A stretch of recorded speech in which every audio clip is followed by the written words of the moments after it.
Hi guys, എല്ലാവർക്കും നമസ്കാരം. ഞാൻ ആലിസ് മാത്യു. ഇന്ന് ഒരുപാട് ആൾക്കാർ മിഡിൽ ഈസ്റ്റിലേക്ക് ടൂറിന് പോകാറുണ്ട്. ആ രാജ്യങ്ങളിൽ ഏറ്റവും മുൻപന്തിയിൽ നിൽക്കുന്നതാണ് ദുബായ്, അബുദാബി, ബഹ്റിൻ മുതലായ രാജ്യങ്ങൾ. അതെല്ലാം അതീവ സുന്ദരമായ സ്ഥലങ്ങളാണ്. അവിടുത്തെ സ്കൈ സ്ക്രേപ്പേഴ്സും ഷോപ്പിംഗ് ഫെസിലിറ്റീസും ഒക്കെ കാണേണ്ടത് തന്നെയാണ്. അതവിടെ മാത്രമേ ഉള്ളൂ കേട്ടോ. എന്നാൽ ഇന്ന് ഞാൻ മിഡിൽ ഈസ്റ്റിലെ വേറെ ഒരു രാജ്യം കൂടെ നിങ്ങളുടെ ബക്കറ്റ് ലിസ്റ്റിൽ ആഡ് ചെയ്താൽ നല്ലതായിരിക്കുമെന്ന് ആത്മാർത്ഥമായി പറയുകയാണ്. ആരും അധികം ടൂറിന് പോകാത്ത മിഡിൽ ഈസ്റ്റ് രാജ്യമാണ് സുൽത്താനേറ്റ് ഓഫ് ഒമാൻ, അല്ലെങ്കിൽ നമ്മൾ സാധാരണ പറയാറുള്ള മസ്കറ്റ്. ഞാൻ 4 വർഷം ഒമാനിലെ കബൂറ എന്ന സ്ഥലത്ത് 30 വർഷങ്ങൾക്ക് മുമ്പ് വർക്ക് ചെയ്തിരുന്നതാണ്.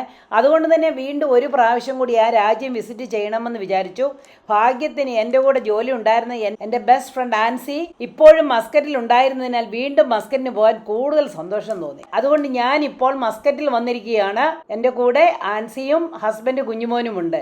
എൻ്റെ പൊന്നെ, പണ്ട് കണ്ട മസ്കറ്റ് ഒന്നുമല്ല ഇപ്പോൾ. പണ്ട് സൊഹാറിൽ നിന്നും റൂവി വരെ വരാൻ റൗണ്ട് അബൌട്ടുകൾ മാത്രം ഉണ്ടായിരുന്ന റോഡുകളൊക്കെ ഇന്ന് കാണാനില്ലെന്ന് പറയാം. എല്ലാം ഫ്ലൈ ഓവറുകളായി. അതുകൊണ്ട് ഇന്ന് പറന്നു പോകാം ഇതുവഴി. പണ്ട് സൊഹാറിൽ നിന്നും മസ്കറ്റ് സീബ് എയർപോർട്ടിൽ വരുന്ന വഴി ഇടയ്ക്കും പുഴയ്ക്കുമാണ് കുറച്ച് ബിൽഡിങ്സ് ഒക്കെ കണ്ടിരുന്നത്. ബാക്കി എല്ലാം ഡെസേർട്ടായിരുന്നു. ഇന്ന് എന്തോരം ബിൽഡിംഗ് ആണെന്നോ പണിതിരിക്കുന്നത്. എന്നാലും ഇപ്പോഴും ഒരുപാട് സ്ഥലങ്ങൾ ഡെസേർട്ടായിട്ട് തന്നെ കിടക്കുന്നത് കാണാം. ഈ ഒമാൻ എന്ന രാജ്യം അറബ് വേൾഡിൽ പുരാതനമായി ഇൻഡിപെൻഡൻ്റ് ആയ ഒരു സ്റ്റേറ്റ് ആണ്. അറബ് രാജ്യങ്ങളിൽ വെച്ച് ഏറ്റവും പീസ്ഫുൾ ആയ രാജ്യം എന്നതിന് 2025 ഗ്ലോബൽ പീസ് ഇൻഡെക്സ് പ്രകാരം ഒമാനിന് 3ാം സ്ഥാനവും ലഭിച്ചിട്ടുണ്ട്. ശരിക്കും വളരെ പീസ്ഫുൾ ആയിട്ടുള്ള ഒരു രാജ്യം തന്നെയാണിത് കേട്ടോ. അറബ് രാജ്യങ്ങളിൽ വെച്ച് ഏറ്റവും ആദ്യം പുരോഗമനം കൊണ്ടുവന്നത് ഒമാനിലാണ്. സൗദി അറേബ്യയിലൊക്കെ പർദ്ദയും ബുർക്കയും ഒക്കെ എക്സ്പാട്രിയേറ്റ്സിന് പോലും ധരിക്കണമെന്ന് നിർബന്ധം ഉണ്ടായിരുന്ന സമയത്ത് പോലും ഒമാനിൽ അതൊന്നും ഇല്ലായിരുന്നു.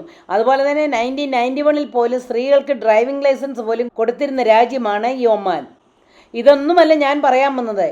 ഒമാൻ നല്ല ഒരു ഒന്നാന്തരം ടൂറിസ്റ്റ് പ്ലേസ് കൂടിയാണ്. ഒരുപാട് കാര്യങ്ങൾ ഇവിടെ കാണാനുണ്ട് കേട്ടോ. ഒമാനിലെ സുൽത്താൻ കാബൂസ് ഗ്രാൻഡ് മോസ്ക്, 1000-ൽ പരം ഫോർട്ടുകൾ, ഹോട്ട് സ്പ്രിങ്സ്, സ്നോർക്ലിംഗ് ചെയ്യാനുള്ള സൗകര്യം, Bimmah sink hole, Wahiba desert, green mountains, date palms, പിന്നെ എണ്ണമറ്റ ബീച്ചസും. ഇവിടെ ദുബൈയിലെയും അബുദാബിയിലെയും ഒക്കെ പോലെയുള്ള സ്കൈ സ്ക്രേപ്പേഴ്സ് അധികമില്ല. ഒമാൻ അവരുടെ പൈതൃകത്തെ കഴിയുന്നിടത്തോളം കാത്തു സൂക്ഷിക്കുന്നുണ്ട്. ഇവിടുത്തെ ബിൽഡിങ്ങുകളുടെ ഒക്കെ ഷേപ്പ് സ്റ്റൈലും ഒക്കെ ഒമാനി കൾച്ചറിനെ വിളിച്ചറിയിക്കുന്നവയാണ്. എൻ്റെ പൊന്നെ, പണ്ട് വെറും ഡെസേർട്ടായി കിടന്ന സൊഹാറിലെ ഒരു ഹൗസിംഗ് കോംപ്ലക്സിൽ പോയിട്ട് കണ്ണ് തള്ളിപ്പോയെന്നുള്ളതാണ്. അവിടുത്തെ സ്വിമ്മിംഗ് പൂളും ജിമ്മും സ്റ്റൈലും ഒക്കെ എന്നാ ഭംഗിയാണെന്നോ. അതുപോലെ ഇവിടെ ഒരുപാട് ഗാർഡൻസ് ഒക്കെ ഉണ്ട്. അവിടെയൊന്നും പോകാൻ 7 ദിവസം ഉണ്ടായിട്ട് സാധിച്ചില്ല എന്നുള്ളതാണ് വാസ്തവം. ഇവിടെ മത്രയിലെ ഫിഷ് മാർക്കറ്റ് ഒന്ന് കാണേണ്ടത് തന്നെയാണ്. നല്ല പിടയ്ക്കുന്ന ഒന്നാന്തരം മീനുകൾ ഇഷ്ടം പോലെ അതോ തുച്ഛമായ വിലയിൽ കിട്ടും. ഈ ഫിഷ് മാർക്കറ്റിന് തൊട്ടടുത്താണ് കോർണിഷ് എന്ന ഗൾഫ് ഓഫ് ഒമാൻ കടലിടുക്ക്. ഇതിന് ചുറ്റിനും നല്ല സൈഡ് വോക്ക് എല്ലാം ഉണ്ടാക്കിയിരിക്കുന്നതിനാൽ നമുക്ക് അതുവഴിയെല്ലാം നടന്നു പോകാൻ നല്ല സുഖമാണ്. ഞങ്ങൾ അതുവഴി ആ കോർണിഷ് മുഴുവനും നടന്നെന്നുള്ളതാണ്. ഈ കിടക്കുന്നത് സുൽത്താൻ്റെ കപ്പലാണ്. ഈ കപ്പൽ കരയോട് എത്ര അടുത്താണ് കിടക്കുന്നതെന്ന് കണ്ടോ. ഈ ഒമാനെ നല്ലൊരു ടൂറിസ്റ്റ് പ്ലേസ് ആക്കുന്നതിൻ്റെ കാരണങ്ങൾ എന്തൊക്കെയാണെന്നോ, അനേകം മനോഹരമായ ബീച്ചുകൾ കൊണ്ട് റിച്ചായ ഒരു രാജ്യമാണ് ഒമാൻ. അതിനേക്കാൾ എല്ലാം ഉപരിയായിട്ട് എന്നെ ആകർഷിച്ചത് ഈ രാജ്യത്തുള്ള ഫോർട്ടുകളുടെ എണ്ണവും അതിൻ്റെയൊക്കെ കോംപ്ലിക്കേറ്റഡും അർത്ഥവത്വമായൊക്കെ ആർക്കിടെക്ചറും ഒക്കെയാണ്.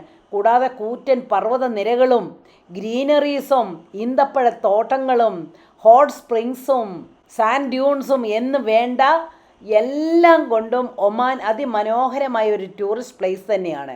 നമുക്ക് ഒമാനിൽ ചെന്ന് കഴിഞ്ഞാൽ ഈ വക എല്ലാ കാര്യങ്ങളും കാണാൻ സാധിക്കും. പിന്നെ സുഗന്ധദ്രവ്യങ്ങളുടെ ഒരു പർദീസ കൂടിയാണ് ഈ ഒമാൻ. ഇവിടുത്തെ കുന്തിരിക്കം വളരെ ഫേമസ് ആണ്. എൻ്റെ പൊന്നെ, ഏത് കടലിൽ ചെന്നാലും ഇവിടെ കുന്തിരിക്കം വേണോ എന്ന് ചോദിക്കുകയാണ്. അതുപോലെ തന്നെ ഇവിടുത്തെ ഫോർട്ടുകളൊക്കെ ഒന്ന് കാണേണ്ടത് തന്നെയാണ്. ഇതെല്ലാം കണ്ട് ഞങ്ങൾ കുറേ ഫോർട്ടിലൊക്കെ പോയി കേട്ടോ. Nizwa fort, Bekal fort. ഇത് നിസ്വ ഫോർട്ടാണ്. 1650 ഇതിൻ്റെ പണി പൂർത്തിയാക്കിയത്. ഇതിൻ്റെ പ്ലാനും മറ്റും 12th സെഞ്ച്വറിയിൽ തുടങ്ങിയെന്നാണ് പറയപ്പെടുന്നത്. ഒമാനിൽ ഏറ്റവും കൂടുതൽ വിസിറ്റേഴ്സ് വരുന്നതും ഈ നിസ്വ ഫോർട്ടിലാണ്. ഈ നിസ്വ ഫോർട്ടിൻ്റെ ഈ ഡ്രം ലൈക്ക് ടവർ ഉണ്ടല്ലോ, അതിനെ 30 മീറ്റർ പൊക്കവും 36 മീറ്റർ ഡയമീറ്ററും ഉണ്ട്. ഈ ഫോർട്ടിനകത്ത് കയറിയെന്നാൽ മെയ്സിൽ അകപ്പെട്ടതുപോലെയാണ് തോന്നുന്നത്. എന്തോരം സ്റ്റെപ്പുകളുമൊക്കെയാണെന്നറിയാമോ. ഇതിനകത്ത് സീക്രട്ട് വഴികളും ശത്രുക്കളെ ട്രാപ്പ് ചെയ്യാനും മറ്റുമുള്ള അറകളും ഒക്കെ ഉണ്ട്. ഈ ഫോർട്ടിലെ വാതിലുകളൊക്കെ മരക്കഷ്ണങ്ങളൊക്കെ നിരത്തിയിട്ടിട്ട് മണ്ണും ചെളിയും ഉപയോഗിച്ചാണ് ഉണ്ടാക്കിയിരിക്കുന്നത്. ഇങ്ങനെ ഉണ്ടാക്കിയതാണെങ്കിലും ഇത്രയും നാളായിട്ടും അതിനൊക്കെ ഒരു കോട്ടവും തട്ടാതെ ഇരിക്കുന്നത് കണ്ടിട്ട് അതിശയം തോന്നി. അതുപോലെ തന്നെ കീ ഹോൾ വിൻഡോസും ഒക്കെ എത്ര തന്ത്രപ്രധാനമായ കാഴ്ചപ്പാടുകളിലൂടെയാണ് ഇവ ഉണ്ടാക്കിയിരിക്കുന്നത്. അതുപോലെ ഇതിനടുത്തുള്ള പണ്ടത്തെ വീടുകളൊക്കെ കണ്ടോ, മണ്ണും ചെളിയും ഒക്കെ കൊണ്ട് നിർമ്മിച്ചിരിക്കുന്നു. ഒമാൻ്റെ വേറെ ഒരു പ്രത്യേകത എന്താണെന്ന് പറഞ്ഞാൽ മിക്ക മലമുകളിലും വാച്ച് ടവേഴ്സ് കാണാം. കാരണം ഇത് മുഴുവനും മലയാണ്, മലയുടെ താഴ്വാരങ്ങളിലാണ് ഓരോ സിറ്റിയും സ്ഥിതി ചെയ്യുന്നത്. അപ്പോൾ ആ മലകളുടെ മുകളിലെല്ലാം വാച്ച് ടവേഴ്സും കാണാം. അതുപോലെ തന്നെ ഫേമസ് ഫോർട്ടാണ് നക്കൽ ഫോർട്ട്. ഇതും അതിമനോഹരമായ ഒരു ഫോർട്ടാണ്. ഈ ഫോർട്ടുകളിനകത്തെല്ലാം ഈ ഒമാനികൾ പണ്ട് ഉപയോഗിച്ചിരുന്ന പാത്രങ്ങളും അവരുടെ നെയ്ത്തുശാലകളും പിന്നെ അവിടെ പ്രിസൺ സെല്ലും എന്നു വേണ്ട എല്ലാവിധ കാര്യങ്ങളുടെയും ഒരു മ്യൂസിയം പോലെയും കൂടിയാണ് ഈ ഫോർട്ടുകളെല്ലാം ഇപ്പോൾ പ്രവർത്തിക്കുന്നത്. അപ്പോൾ നമുക്ക് ഈ ഫോർട്ടിനകത്തൂടെ നടന്നു കഴിഞ്ഞാൽ നമ്മൾക്ക് ഈ ഒമാൻ്റെ ഒരു കൾച്ചറെല്ലാം മനസ്സിലാക്കാനായിട്ട് സാധിക്കും. അതുപോലെ തന്നെ ഇവിടെ ഇഷ്ടം പോലെ ഹോട്ട് സ്പ്രിങ്ങുകളൊക്കെ ഉണ്ട്. അപ്പോൾ അതിൻ്റെയൊക്കെ താഴ്വാരങ്ങളിൽ ഈന്തപ്പനങ്ങളുടെ തോട്ടങ്ങളും കാണാം. ഈന്തപ്പഴം ഇഷ്ടം പോലെ ഇവിടെ കിട്ടും. ആക്ച്വലി ഒമാനിൽ 1000-ൽ പരം ഫോർട്ടുകളും വാച്ച് ടവേഴ്സും ഉണ്ട്. ഒമാൻ്റെ പൈതൃകത്തെ വിളിച്ചറിയിക്കുന്നവയാണ് ഈ ഫോർട്ടുകളൊക്കെ. ഞങ്ങൾ കുറേ ഫോർട്ടുകളിൽ കയറിപ്പോയി. അതുപോലെ ഇവിടുത്തെ ഹോട്ട് സ്പ്രിങ്ങുകളും അത്ഭുതം ഉളവാക്കുന്നവയാണ്. ഈ ഹോട്ട് സ്പ്രിങ്ങിനൊക്കെ വെള്ളം എന്നാ നല്ല ചൂടാണെന്നറിയാമോ? ചിലപ്പോൾ 45 ഡിഗ്രി സെൽഷ്യസ് വരെ ഇതിന് ചൂട് കാണും. ഈ ചൂട് വെള്ളത്തിലും മീനൊക്കെ ജീവിക്കുന്നു എന്നുള്ളതാണ് ഒരു വണ്ടർ. പിന്നെ അതുപോലെ ഇഷ്ടംപോലെ ഓർഡിനറി സൂക്കുകളൊക്കെ ഉണ്ട്. സൂക്കെന്ന് പറഞ്ഞു കഴിഞ്ഞാൽ മാർക്കറ്റാണ്, എല്ലാ ടൗണിലും ഉണ്ട്. വളരെ വില കുറച്ചൊക്കെ സാധനങ്ങൾ അവിടെ കിട്ടും. അതുപോലെ തന്നെ ഇവിടുത്തെ മോൾ ഓഫ് ഒമാൻ കണ്ടിട്ട് കണ്ണ് തള്ളിപ്പോയെന്നുള്ളതാണ്. എല്ലാവിധ ബ്രാൻഡഡ് ഐറ്റംസും ഇവിടെ കിട്ടും. അതോ അതിമനോഹരമായിട്ട് ഉണ്ടാക്കിയിരിക്കുന്നതാണ്.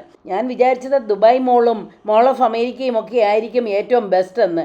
എന്നാൽ മോൾ ഓഫ് ഒമാൻ എന്ന് കാണേണ്ടത് തന്നെയാണ്. അത് കണ്ടു കഴിഞ്ഞപ്പോൾ മറ്റേതൊക്കെ ഒന്നുമില്ലാത്ത പോലെ എനിക്ക് തോന്നിപ്പോയി കേട്ടോ. ഇപ്പോൾ ഈ മോളിൽ പോയി ഒന്ന് സാധനം വാങ്ങിച്ചില്ലേലും ഇതിനകത്തൂടെ ഒക്കെ ഒന്ന് കറങ്ങാൻ എന്നെ രസമാണെന്നറിയാമോ? എൻ്റെ പൊന്നെ, ഞാൻ ഒമാനിൽ കണ്ട കാഴ്ചകളൊക്കെ പറയണമെങ്കിൽ തന്നെ മണിക്കൂറുകൾ വേണം. എന്നാലും ഒരു കാര്യം കൂടി പറഞ്ഞോട്ടെ, ഒമാനിൽ ഒത്തിരി കാര്യങ്ങൾ കാണാനും കേൾക്കാനും എല്ലാം ഉണ്ട്. ഇതൊന്നുമല്ലെങ്കിലും ഈ ഒമാനിൽ കൂടിയുള്ള ഡ്രൈവിംഗ് എന്തോ ഒരു മനോഹരമായ ഒരു എക്സ്പീരിയൻസ് ആണെന്നോ. സിറ്റിയിൽ സ്കൈ സ്ക്രേപ്പേഴ്സ് ആണെങ്കിലും മറ്റൊരു സിറ്റിയിലേക്ക് പോകുന്ന വഴിക്ക് ശരിക്കും മരുഭൂമി മാത്രം. പക്ഷേ പോകുന്ന വഴിക്കുള്ള കാഴ്ചകൾ വർണ്ണനാതീതമാണ്. ചുറ്റിനും അതിഭീമാകാരമായ മലകൾ, അവയ്ക്ക് നടുവിലൂടെയുള്ള വിശാലമായ എക്സ്പ്രസ് വേയുടെ നടുവിലൂടെ തഴച്ചു വളർന്നു നിൽക്കുന്ന ഈന്തപ്പനകൾ ഒമാൻ്റെ പൈതൃകത്തെയും കൾച്ചറിനെയും വിളിച്ചറിയിക്കുന്നതാണ്. എനിക്ക് തോന്നുന്നില്ല ഇത്രയും അധികം ഈന്തപ്പനകൾ വേറെ അറബ് കൺട്രിയിലുണ്ടെന്ന്. ഇപ്പോൾ ഈന്തപ്പഴത്തിൻ്റെ സമയമല്ല. അല്ലായിരുന്നെങ്കിൽ ഈ ഈന്തപ്പനകളിലെല്ലാം ഈന്തപ്പഴ കുലകളൊക്കെ കിടന്നേനെ.